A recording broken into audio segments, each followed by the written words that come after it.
Hello, gentle listeners, and welcome back to another episode of Hex Radio, brought to you by your own favorite Hex Maniac, Echo. Today's broadcast is a bit of a different one. You could also say in many ways that it's a special sort of broadcast. You see, well, you'll see later on, of course. Well, seeing isn't the right word. Listening is, of course, what I'm talking about. But to begin tonight's topic, I'll be talking about a very specific type of fairy. A cat she, to be exact. You see, when dealing with the Fae, you come across a lot of interesting characters. And when you're a witch, it's only natural that you would interact with cats. The Catchy is a very special kind of fairy due to the fact that some believe that it's anything from a fairy to a goblin to an actual witch in disguise. There is some folklore that believes that a witch can turn into a cat 9 times a century.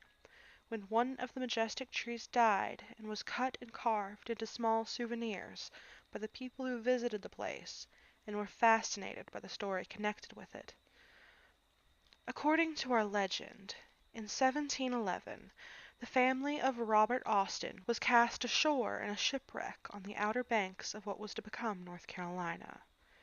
Luckier than most, the Austins were able to salvage many of their worldly goods with the help of a friendly hunting party of Tuscarora Indians, their lives and their property safe.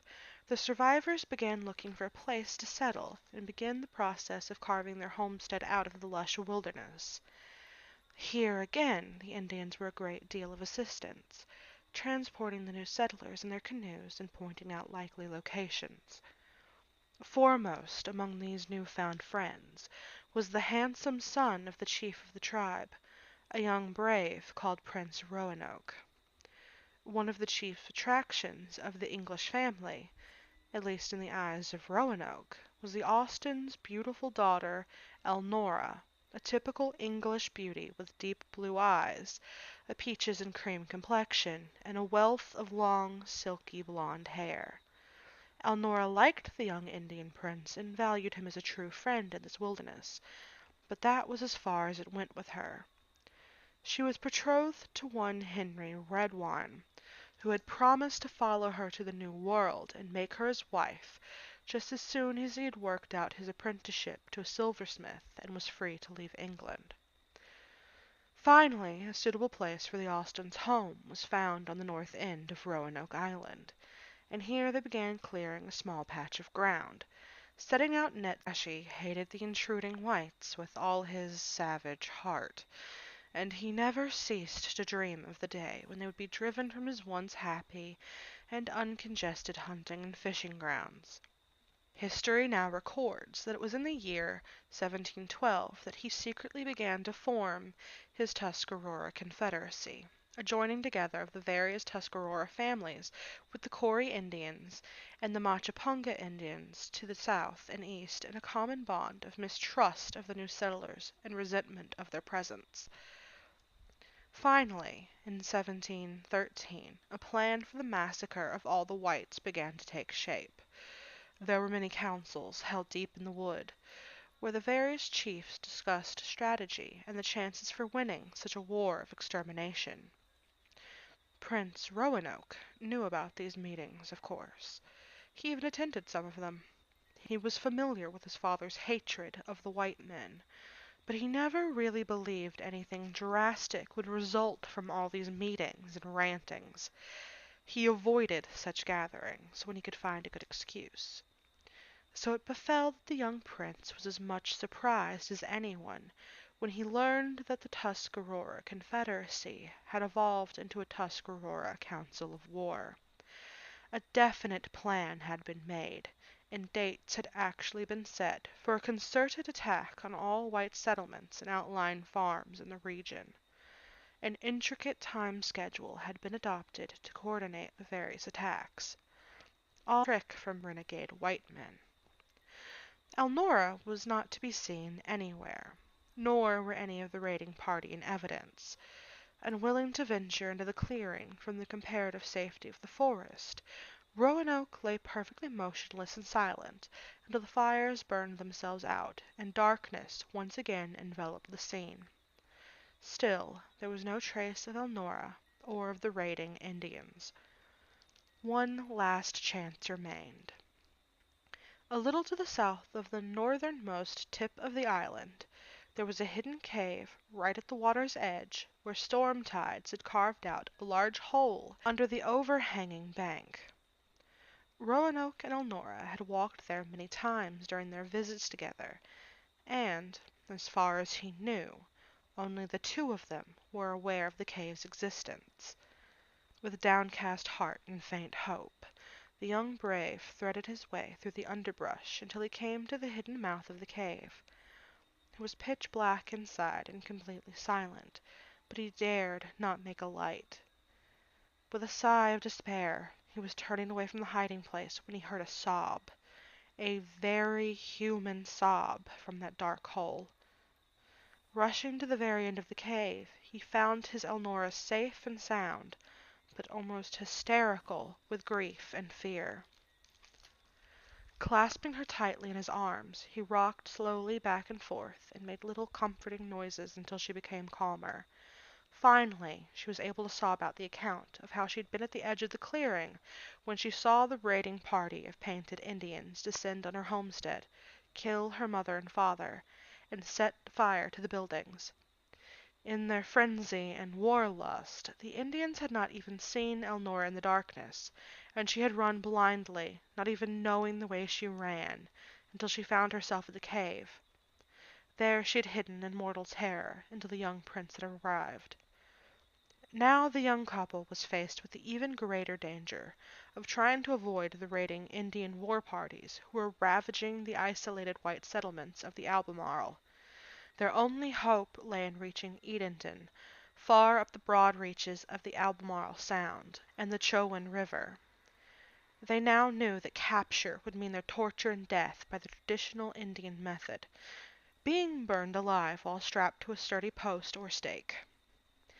Daylight travel was out of the question. Their sole chance lay in traveling at night and hiding by day. This is exactly what they did.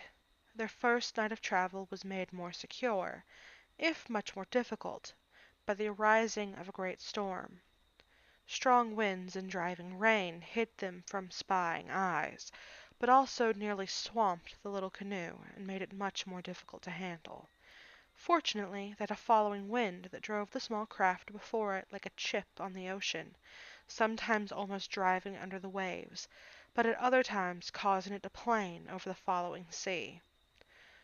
All that stormy night the young Roanoke paddled and steered his canoe toward the Chowan, while Elnora tried desperately to bail the boat with her cupped hands. It was a wild night. As the cold gray first light of approaching dawn spread across the eastern sky behind them, they beached their boat on a sand spit that projected from the shore.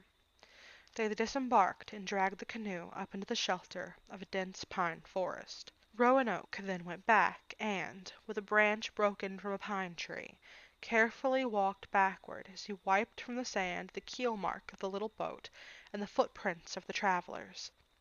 When he returned to the hiding place in the trees, even the most careful searcher would have been unable to tell that anyone or anything had passed that way.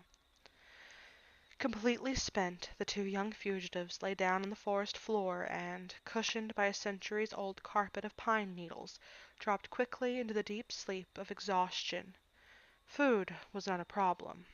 They would have been too bone-weary to eat, even if they had had food. During the morning the wind subsided into a gentle southerly breeze, and the rain continued to fall steadily, hissing through the needles of the pine trees and dropping softly to the ground. At sunset Roanoke awoke, and while Elnora slept, he carefully scouted the area. He found nothing to increase his apprehension, but he did discover some berries and some edible pine tree buds, which he carefully gathered just as long as he could see in the fading light. Returning to the canoe, he found Elnora awake and anxious to continue their journey. After eating their meager meal, the two climbed back into the canoe and resumed their flight toward what they hoped would be safety.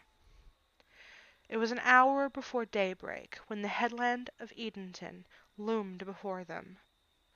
They reached the town wharf just as the townfolk and fishermen were beginning to come out of their houses to begin another day's work.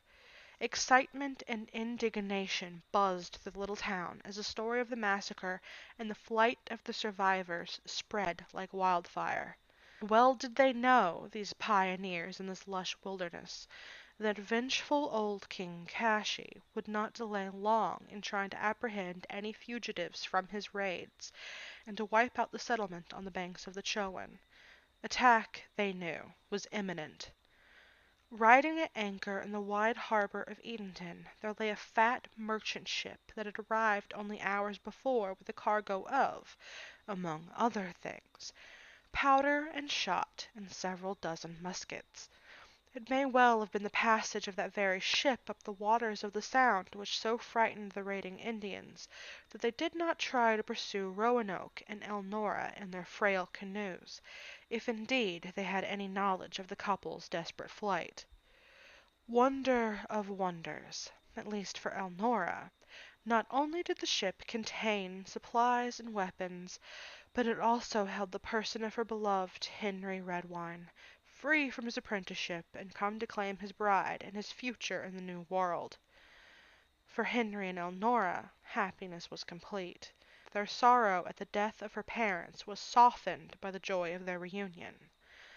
Not so, however, for Roanoke.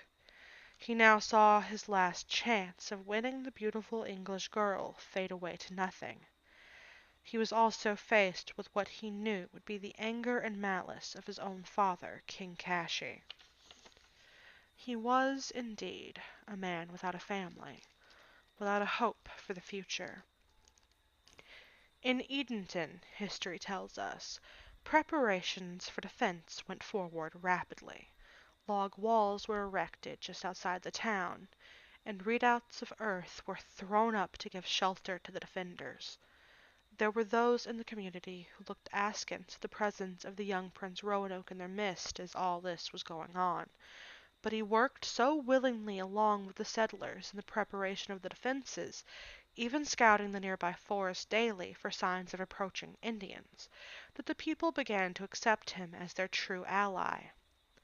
One by one, the murmurings against him ceased. When the attack finally did come, it was fierce but short-lived. The settlers were too well organized, and their musket fire from behind both log and earthen walls was too devastating for the Indians to bear. They fell back, carrying their dead and wounded with them. What finally broke the spirits of the attackers was a well-placed cannonball from one of the deck guns from the armed merchant ship. The ball landed right in the midst of a group of Indians, killing several and breaking the leg of King Kashi himself. They fell back in disarray, and never again seriously threatened Edenton, which continued to be too well armed and disciplined for the forces the Indians could muster thereafter. Although raids on isolated farms continued, the uprising of the Tuscarora Confederacy had just about run its course. There now began for the young Prince Roanoke a most frustrating and sorrowful time. He could not safely return to his own people, and yet he felt very much an outcast in the town of Edenton. Forgetting how well he had served them in the recent armed conflict, many of the whites distrusted him just because he was an Indian.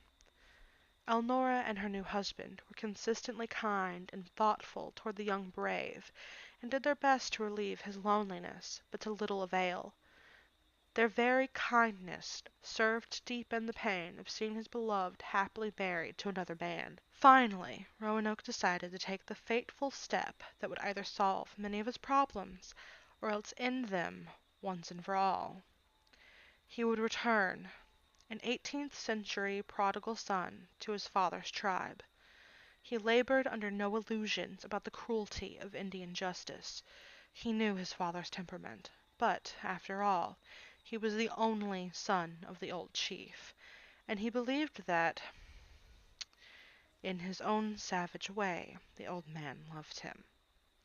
Days and weeks went by as the young prince prepared himself for his journey of homecoming. He searched the woods with persistence until he found just the perfect specimen of turkey cock to yield the golden bronze feathers for his girdle and a splendid white heron to furnish the head decoration to which he was entitled by tribal law in recognition of his accomplishments as a youth. Prime quality doeskin for his cape and tanned otter furs for his loincloth were available from local trappers and hunters. Finally, his ceremonial costume was complete, and perfect according to Indian tribal protocol.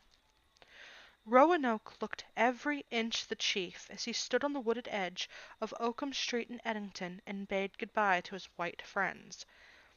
Tears filled the eyes of the young brave and the newlyweds as they shook hands with friendly palms cupped on each other's shoulders. Finally, with a tremendous heave of his young shoulders, Roanoke turned away from his friends, walked to where his frail canoe floated, and paddled off eastward over the broad bosom of Albemarle Sound. It seems almost certain that the young prince was shadowed from the very start and for almost the entire journey down the Sound. At any rate, when he finally reached his father's village, a committee of young braves was waiting for him. He was roughly seized, carried into the Indian village, and forthwith tied to a man-high stake set deeply into the sand. There he remained, without food or drink, until nightfall, when the neighboring chiefs began to arrive to convene the court that would decide his fate. Throughout all that night, and during the entire night-long trial that followed, Prince Roanoke never uttered a word.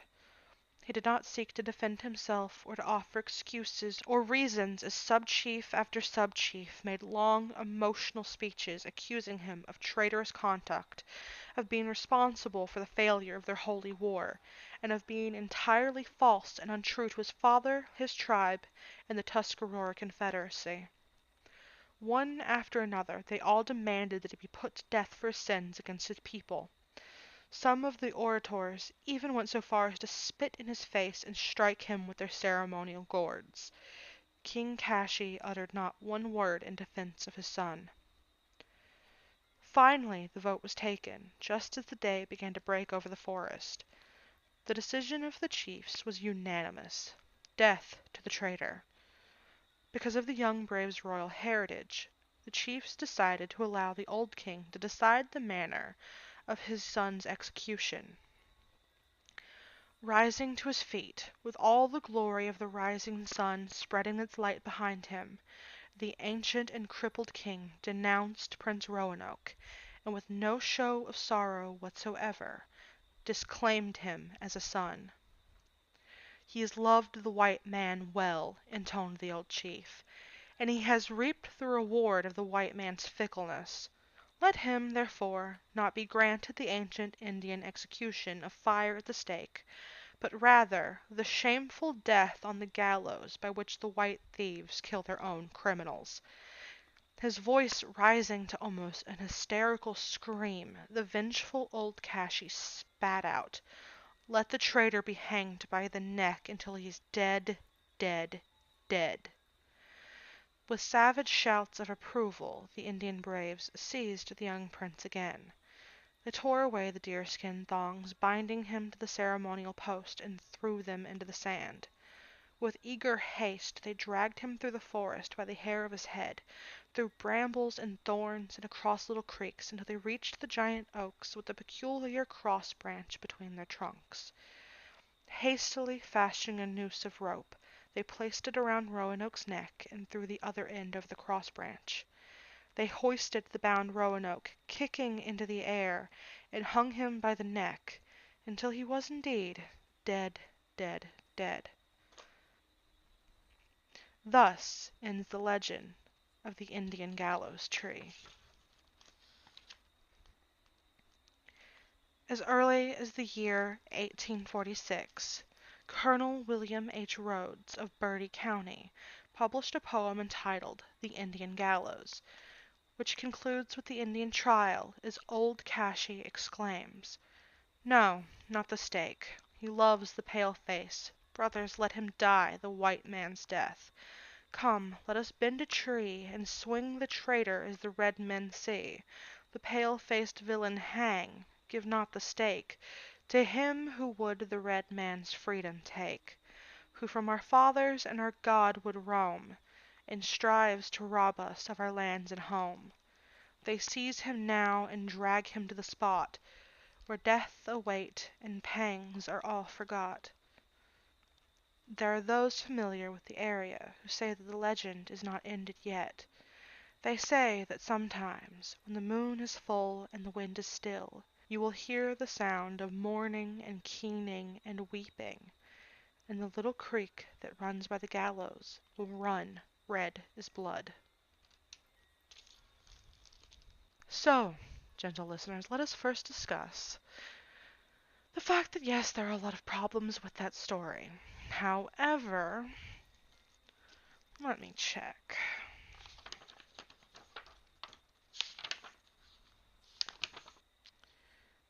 Yes, yes. This was published in 1978. And as much as I hate to admit it, we cannot exactly hold the past accountable for what we now know to be different, as much as I would love to. Moving forward from that, and keeping in mind that I'm likely to run into more blatant racism barely disguised by romanticizing, it's onward to the spell of the night.